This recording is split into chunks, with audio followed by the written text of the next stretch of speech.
Halo semua, perkenalkan, saya Reso. Dan saya, Mocha.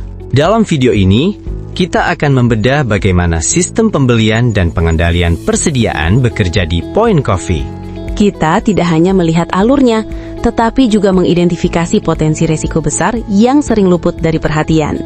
Karena, dalam sistem yang terlihat rapi dan real-time sekalipun, selalu ada celah yang bisa menimbulkan masalah serius. Dan semuanya akan kita analisis menggunakan kerangka sistem informasi akuntansi menurut Mulyadi. Dalam sistem pembelian, terdapat 3 proses utama yang saling berkaitan dan tidak dapat dipisahkan. Ketiganya membentuk satu alur yang terintegrasi, sehingga setiap tahapan harus berjalan selaras agar kegiatan pembelian dapat terlaksana secara efektif dan terkendali. Proses pertama adalah bagian gudang, yang bertanggung jawab terhadap pencatatan dan pemantauan persediaan barang. Proses kedua adalah bagian pembelian, yang berfungsi untuk menindaklanjuti kebutuhan barang berdasarkan informasi yang diterima dari sistem. Dan proses ketiga adalah bagian penerimaan, yaitu bagian yang memastikan bahwa barang yang dipesan benar-benar diterima sesuai dengan jumlah dan spesifikasi.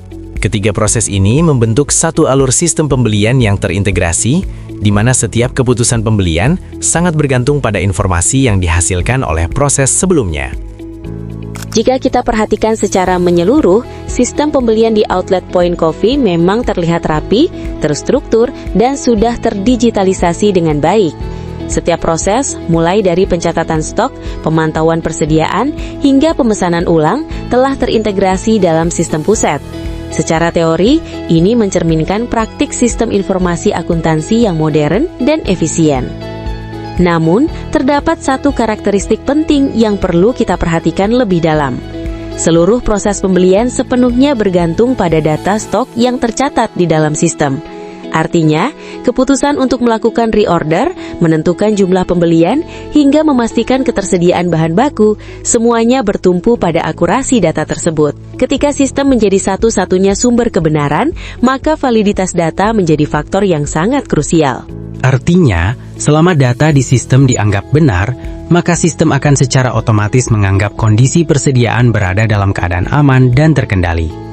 Sistem tidak akan memunculkan peringatan, tidak akan memicu pembelian ulang, dan tidak akan menganggap ada risiko selama angka di layar menunjukkan stok masih tersedia. Padahal, sistem hanya membaca angka, bukan kondisi fisik di lapangan. Pada titik inilah, potensi permasalahan mulai muncul. Bayangkan, di suatu outlet, stok kopi susu yang tersedia secara fisik ternyata lebih sedikit dibandingkan jumlah yang tercatat di dalam sistem. Secara kasat mata mungkin tidak langsung terlihat sebagai masalah besar. Namun dalam sistem pembelian yang terkomputerisasi, perbedaan sekecil apapun bisa berdampak signifikan. Permasalahan utama dalam sistem pembelian ini adalah kegagalan sistem dalam mendeteksi ketidaksesuaian antara stok fisik dan stok yang tercatat di dalam database. Kondisi ini dikenal sebagai invisible inventory risk, yaitu risiko persediaan yang tidak terdeteksi oleh sistem, tetapi nyata terjadi di lapangan. Ketika stok fisik sebenarnya telah berkurang akibat shrinkage, kesalahan pencatatan atau keterlambatan update, sistem tetap membaca stok sebagai aman. Akibatnya, sistem tidak memicu pembelian pada waktu yang seharusnya, meskipun outlet secara operasional sudah mengalami kekurangan barang. Hal ini menjadi dipermasalahkan bukan hanya karena kesalahan data, tetapi karena dampaknya langsung terhadap operasional outlet. Ketika sistem gagal mendeteksi kekurangan stok, maka produksi minuman tertentu tidak dapat dilakukan. Dalam bisnis retail seperti Point Coffee, ketersediaan bahan baku sangat menentukan kecepatan pelayanan dan kepuasan pelanggan. Ketiadaan satu komponen saja, misalnya susu atau cup, dapat menghentikan proses penjualan. Akibatnya, outlet berpotensi mengalami kehilangan penjualan, penurunan kepuasan pelanggan, bahkan penurunan reputasi layanan. Dengan demikian, permasalahan ini tidak hanya bersifat administratif, tetapi berdampak langsung pada kinerja operasional dan finansial perusahaan. Walaupun sistem pembelian otomatis memiliki beberapa kelemahan, sistem ini tetap memberikan banyak keuntungan, terutama dari sisi efisiensi kerja. Karena itu, solusi terbaik bukan dengan menghapus sistem otomatis tersebut, Yang perlu dilakukan adalah menggabungkan otomatisasi dengan sistem pengendalian internal yang kuat. Pendekatan ini disebut sebagai Hybrid Control-Based Automated Purchasing System.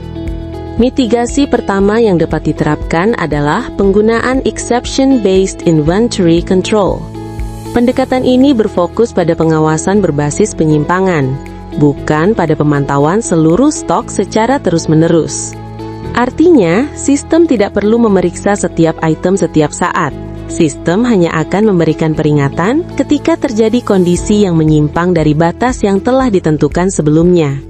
Penyimpangan tersebut dapat berupa stok yang turun di bawah batas minimum, stok yang melebihi kapasitas maksimal, lonjakan penjualan yang tidak biasa, barang yang terlalu lama tidak bergerak, ataupun perbedaan antara jumlah fisik dan jumlah yang tercatat dalam sistem.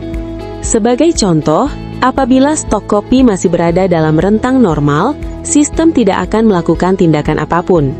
Namun, ketika jumlahnya turun melewati batas minimum yang telah ditetapkan, sistem akan secara otomatis mengirimkan notifikasi dan memicu proses pembelian. Dengan mekanisme ini, manajemen tidak perlu mengawasi seluruh data secara detail. Perhatian hanya difokuskan pada kondisi yang benar-benar membutuhkan tindakan. Saat ini, Point Coffee telah menerapkan pendekatan Exception-Based Control dalam sistem pembeliannya. Sistem hanya akan mengaktifkan proses pemesanan ulang ketika stok menyentuh titik tertentu, sehingga efisiensi tetap terjaga tanpa mengabaikan pengendalian. Melalui mitigasi ini, risiko keterlambatan pemesanan akibat kelalaian pemantauan dapat diminimalkan, dan keputusan pembelian menjadi lebih terarah.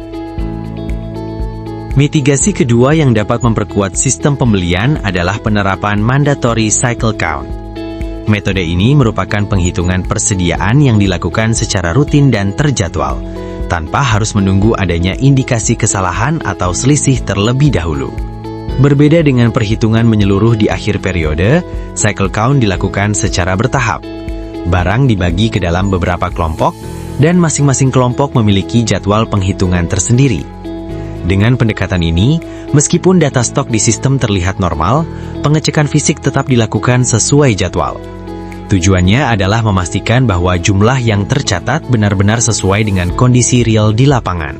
Apabila ditemukan selisih, penyebabnya dapat segera ditelusuri, baik karena kesalahan pencatatan, human error, kehilangan maupun kesalahan input sistem. Setelah itu dilakukan penyesuaian agar data kembali akurat.